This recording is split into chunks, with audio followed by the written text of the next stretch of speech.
Assalamualaikum warahmatullahi wabarakatuh. Allahu Akbar, Allahu Akbar, Allahu Akbar. La ilaha illallah, Wallahu Akbar. Allahu Akbar walillahil hamd.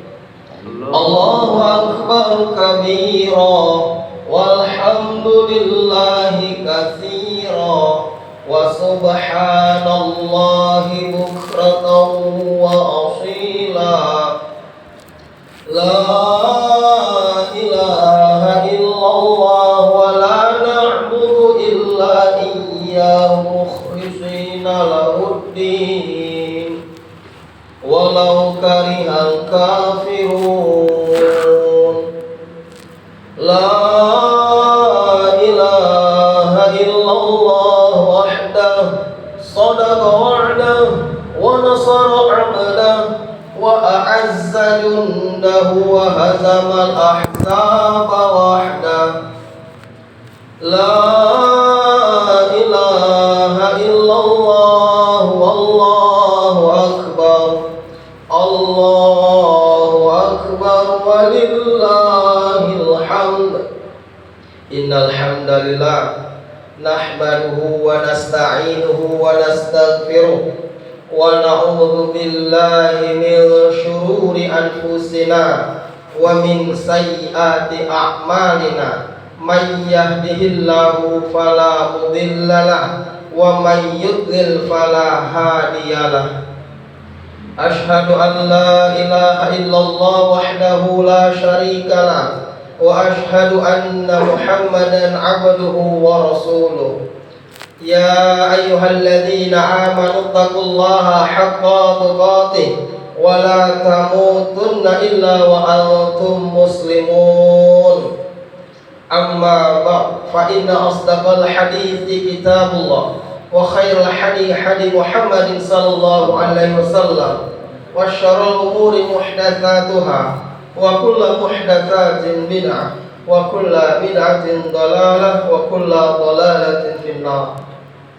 Kaum muslimin rahimakumullah, marilah kita pada pagi hari ini senantiasa bersyukur kepada Allah Subhanahu wa taala atas begitu banyak nikmat yang Allah berikan kepada kita.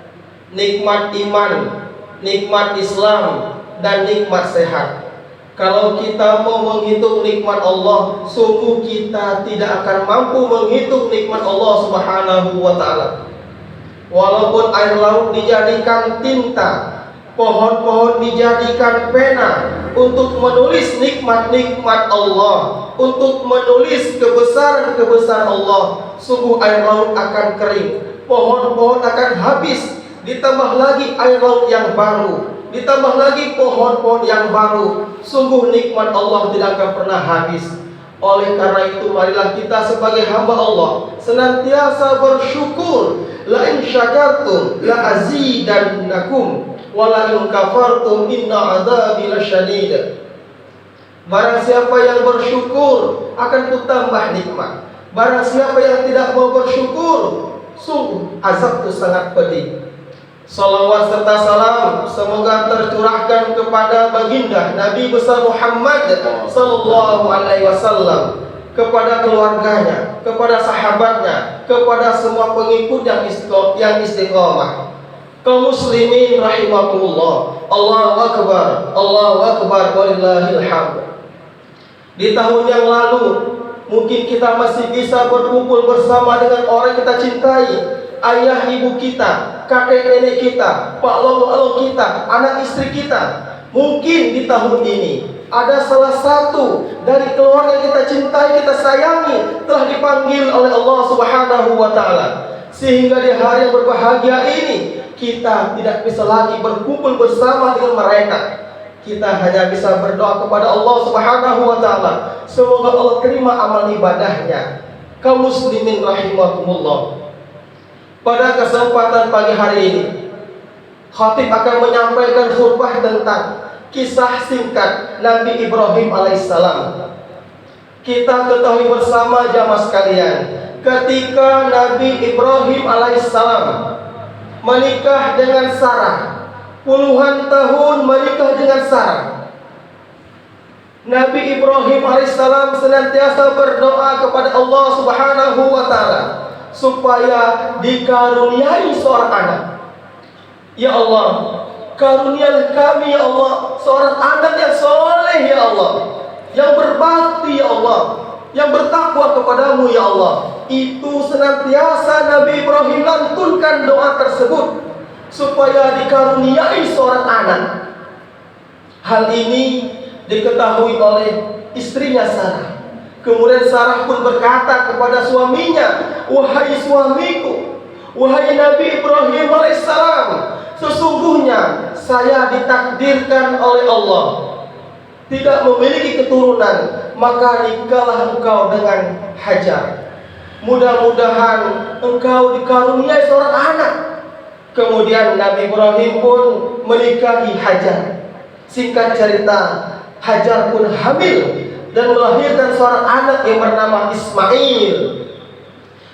Penantian yang panjang, puluhan tahun yang dinanti Nabi Ibrahim alaihissalam merindukan seorang anak. Ketika Allah beri amanah, Allah titipkan seorang anak itu Ismail, Allah uji Nabi Ibrahim, Allah uji ketauhidan Nabi Ibrahim, Allah uji imannya Nabi Ibrahim, yaitu lewat mimpinya. Yaitu mimpinya tersebut Allah perintahkan Nabi Ibrahim untuk menyembelih anaknya sebagai kurban. Kemudian Nabi Ibrahim berkata kepada anaknya, "Nak, semalam ayah bermimpi, nak. Wahai anakku, semalam ayah bermimpi, nak, untuk menyembelihmu sebagai kurban, nak. Bagaimana pendapatmu, nak?" Dengan tegas Nabi Ismail pun berkata, "Wahai ayahku, wahai bapakku, jika itu benar perintah Allah ya, laksanakan. Mudah-mudahan kau mendapatiku dalam keadaan yang tabah dan sabar."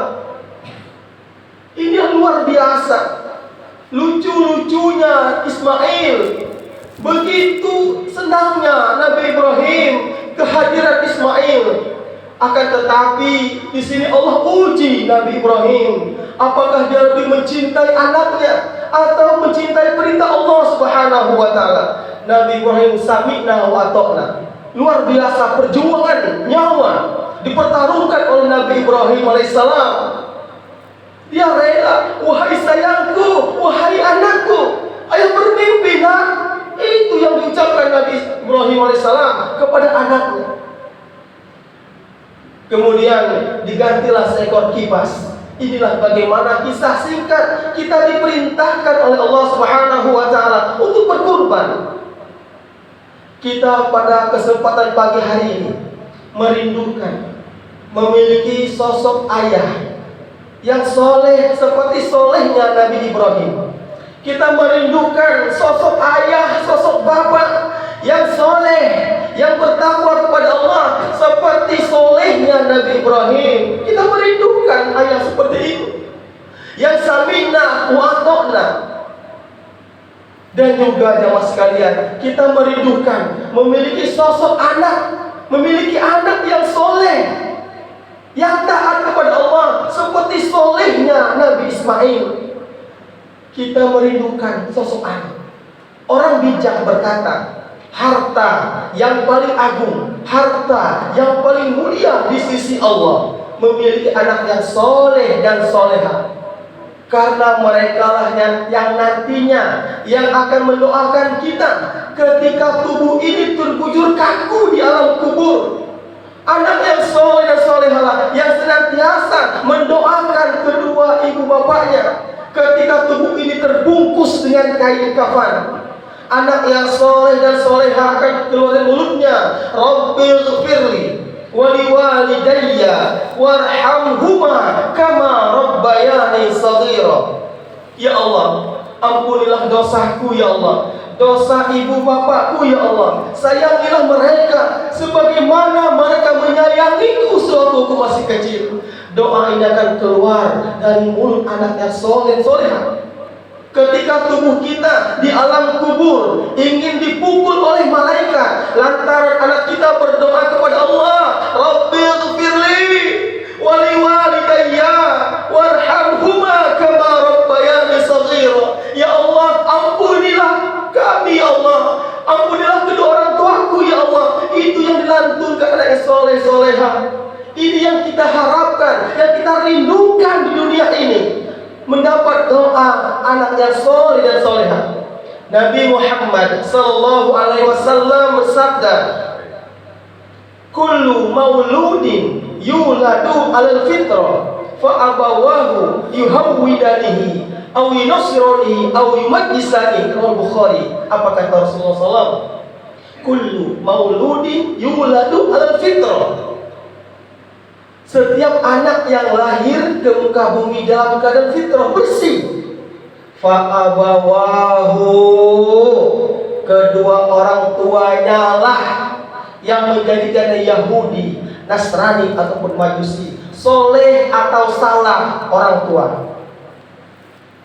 Taat atau durhaka sang anak tergantung orang tua. Fa'abawahu yuhawwidanihi aw yunasirani aw yumajjisanihi. Orang tua, maka penting peran orang tua bagaimana mendidik anak-anaknya, karena harta yang paling agung jemaah sekalian memiliki anak yang soleh dan solehah. Itu aset orang tua yang kita rindukan, yang kita harapkan, karena kita hidup di dunia tidak lama jemaah sekalian, tidak lama, hidupnya sebentar. 60, 70 tidak lebih dari itu. Gitu. Jangan sombong karena harta yang kita miliki, jangan jamaah. Korun hartanya melimpah, hartanya begitu banyak. Algojo tidak mampu memikul kunci gudangnya Korun, karena Korun sombong kepada Allah. Dia menganggap harta yang miliki hasil usahanya sendiri. Padahal Allah yang memberi rezeki semuanya. Allah binasakan. Jangan sombong. Banyak orang meninggal dunia tiba-tiba. Syarat mati tidak harus tua. Banyak yang masih bayi, anak kecil mati. Syarat mati tidak harus sakit. Banyak yang segar bugar mati. Jadi jangan sombong hidup di dunia ini. Jangan mentang-mentang punya jabatan sombong, jangan. Fir'aun, Namrud itu jabatannya luar biasa, mengaku dirinya Tuhan Fir'aun, tapi karena sombong Allah binasakan. Inna akramakum indallahi atqakum. Orang yang paling mulia di sisi Allah, orang yang paling bertakwa kepada Allah Subhanahu wa ta'ala. Oleh karena itu, mari kita jaga anak-anak kita, didik anak-anak kita.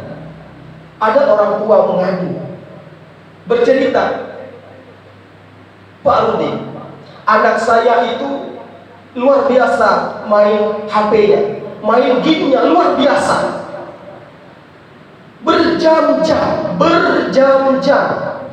tidak mengenal waktu lagi. Itu yang dia mainkan, HP, main game. Kemudian khotib bertanya kepada orang tua tersebut, wahai sang bapak, siapa yang membelikan HP? Saya Pak. Siapa yang mengisi paket HP? Saya. Wallahi, itu kesalahan bapak. Dekatkan anak kita kepada Al-Quran. Dekatkan anak kita kepada Al-Quran. Jangan sibukkan anak-anak kita kepada game-game yang menghabiskan waktu yang sia-sia, ibu-ibu. Dekatkan anak kita kepada Al-Quran. Jangan sampai kita sebagai orang tua menjadi orang yang durhaka kepada Allah Subhanahu wa ta'ala. Di zaman Umar bin Khattab, Amirul Mukminin, ada seorang bapak mengadu kepada Umar bin Khattab terhadap kedurhakaan anaknya. Zolim anaknya tersebut. Dia mengadu kepada Umar, wahai Umar, anakku durhaka kepadaku. Kemudian Umar bin Khattab memanggil sang anak. Wahai sang anak, kamu tidak boleh durhaka kepada orang tuamu. Kamu harus baik kepada orang tuamu. Kemudian sang anak bertanya kepada Umar bin Khattab, Amirul Mukminin, wahai Umar bin Khattab, saya ingin bertanya kepadamu, wahai Umar, wahai Amirul Mukminin, apakah saya sebagai anak memiliki hak, mempunyai hak dari orang tuaku, wahai Umar? Umar pun menjawab, mempunyai, anak mempunyai hak dari orang tua. Apa hak saya selaku anak, wahai Umar bin Khattab, sebagai anak? Maka Umar pun menjawab, yang pertama, memiliki ibu yang baik. Yang kedua, memiliki nama yang baik. Yang ketiga, mendapatkan pelajaran Al-Quran dari ayahmu. Mendengar itu, wahai Amirul Mukminin, apa yang kau sampaikan tadi tidak ada satupun ditunaikan oleh ayahku, wahai Umar. Ibuku dari agama Majusi, namaku Ju'al Kumbang Kelapa. Aku tidak pernah diajarkan satu huruf Al-Quran dari ayahku. Kemudian Umar pun marah, memanggil sang bapak, wahai sang ayah, wahai sang bapak, marilah engkau lebih dahulu durhaka kepada anak-anakmu. Kau lebih dulu zalim kepada anakmu sebelum anakmu zalim kepadamu. Sebelum anak durhaka kepadamu, kau durhaka kepada anak-anakmu. Kamu beri dia ibu dari agama Majusi. Kamu beri dia nama Kumbang Kelapa.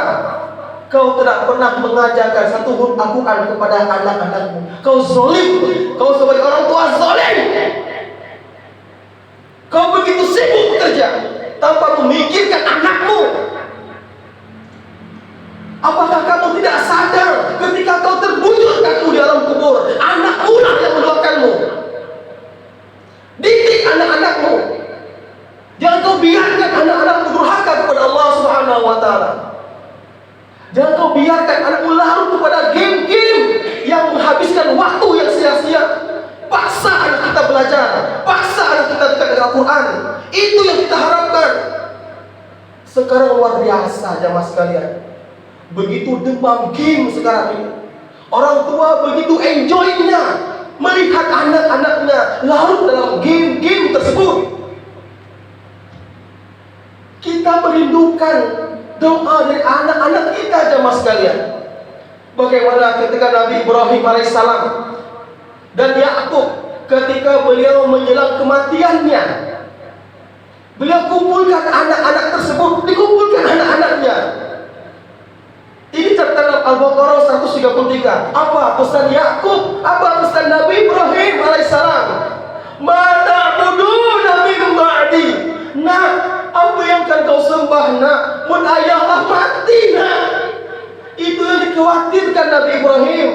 Itu yang dikhawatirkan Nabi Yakub ketika menjelang kematiannya, berwasiat kepada anak-anaknya, mata budu Nabi Ba'di. Apa yang akan kau sembah nak?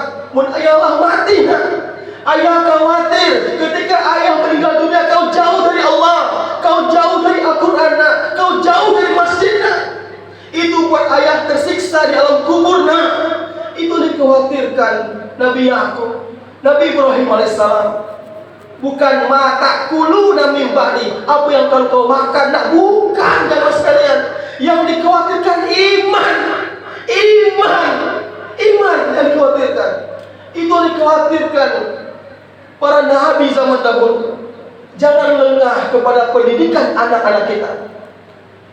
Itu yang kita harapkan kepada anak-anak kita, menjadi anak yang soleh dan soleha. Kaum muslimin rahimakumullah. Inilah pentingnya bagaimana anak-anak kita. Maka dari itu marilah kita sebagai orang tua senantiasa doakan mereka. Doakan mereka. Semoga anak-anak kita menjadi anak yang soleh soleha. Wa qala Luqman li bani wa huwa ya'idu ya bunayya la tusyrik billah inna syirka la dzulmun adzim. Al-Luqman ayat 13 sebutkan ketika Luqman memberi pelajaran kepada anak-anaknya, Wa qala Luqman li banihi wa huwa ya'iduhu ya bunayya.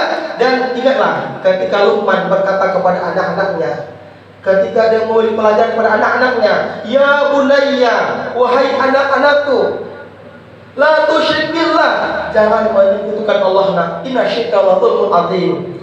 Karena menyembah Allah kesulitan besar. Tauhid yang ditanamkan orang tua kepada anak-anaknya, itu jamaah sekalian.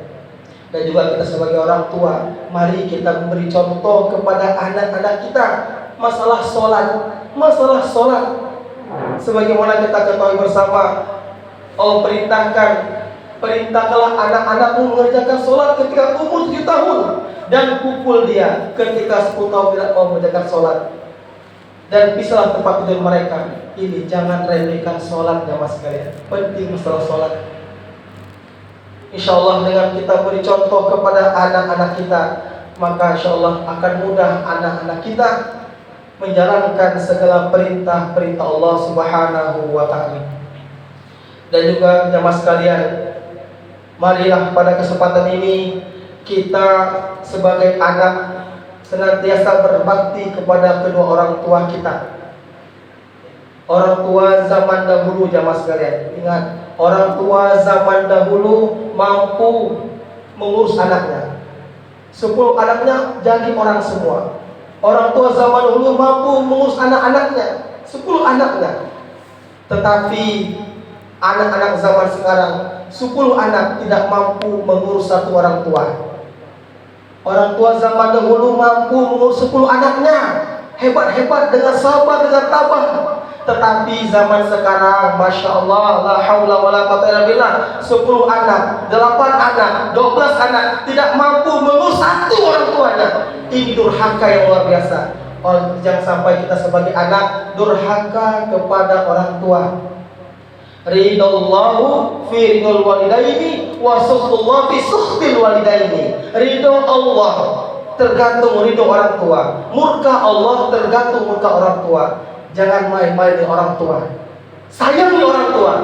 Terkadang kita setahun sekali menjenguk orang tua, ketus dengan orang tua, bengis dengan orang tua, sombong dengan orang tua. Mentang-mentang sudah S1, sombong dengan orang tua. Wallahi ridallahu fi walidaini wa sukhtu fi sukhti walidaini. Ridho Allah ini, ridho Allah tergantung ridho orang tua.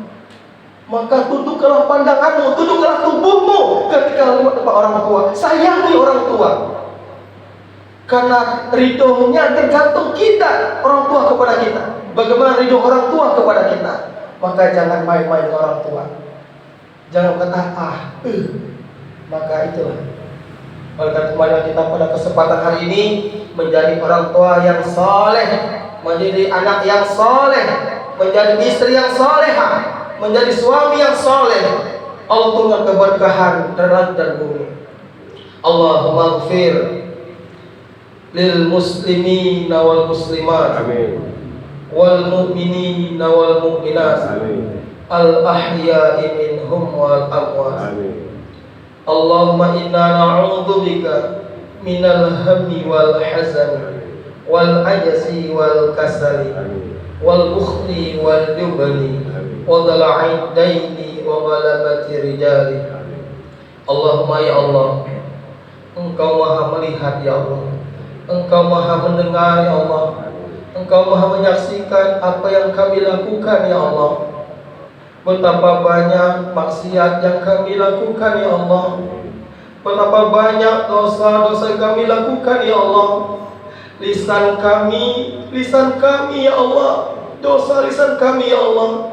Lisan ini sering menyakiti hati saudara-saudara kami ya Allah. Lisan kami sering berkata kasar kepada saudara-saudara kami ya Allah. Lisan inilah yang banyak menyebabkan manusia masuk ke dalam neraka ya Allah. Allahumma ya Allah, ampunilah kami ya Allah sebagai orang tua ya Allah, yang belum maksimal mendidik, membimbing anak-anak kami ya Allah. Ampunkanlah kami ya Allah sebagai orang tua yang belum maksimal mendidik, membimbing anak-anak kami ya Allah. Padahal mereka lah yang nantinya akan mendoakan kami ya Allah. ketika tubuh ini terbujur kaku di alam kubur ya Allah, mereka lah yang nanti akan mendoakan kami ya Allah. Ketika tubuh ini terbungkus dengan kain kafan ya Allah, Allahumma ya Allah, ampunilah kami sebagai orang tua ya Allah, lalai terhadap pendidikan kepada anak-anak kami ya Allah. Allahumma ya Allah, ampunilah juga dosa kami sebagai anak ya Allah, yang banyak melakukan dosa kepada ibu kami ya Allah, kepada ayah kami ya Allah. Kami sering berkata kasar kepada ibu kami ya Allah, mereka sudah tua renta ya Allah. Kami sering tidak peduli kepada orang tua kami ya Allah, ibu kami ya Allah, ibu kami ya Allah, yang telah mendidik kami ya Allah, yang telah membesarkan kami ya Allah, yang telah merawat kami ya Allah, menyekolahkan kami ya Allah. Ibu kami, ayah kami telah menyekolahkan kami ya Allah. Luar biasa perjuangan orang tua kami ya Allah, luar biasa perjuangan ayah kami ya Allah. Ayah beridu kepada ayah. Perjuangan ayah luar biasa ya Allah. Ayah kami ya Allah, yang begitu gigihnya, begitu semangat bekerja ya Allah. Tapi apa balasan kami kepada mereka ya Allah? Apa balasan kami kepada mereka ya Allah? Begitu jauh kami berbakti kepada kedua orang tua kami ya Allah. Kami sering berkata kasar kepada orang tua kami ya Allah. Ya Allah, ya Allah, yang kami sebagai anak ya Allah tahu ya Allah bagaimana kita berbakti kepada kedua orang tua kami ya Allah. Rabbana atina fid dunya hasanah wa fil akhirati hasanah wa qina adzabannar. Subhana rabbika rabbil izzati amma yasifun walhamdulillahi rabbil alamin. Allahu akbar. Assalamualaikum warahmatullahi wabarakatuh.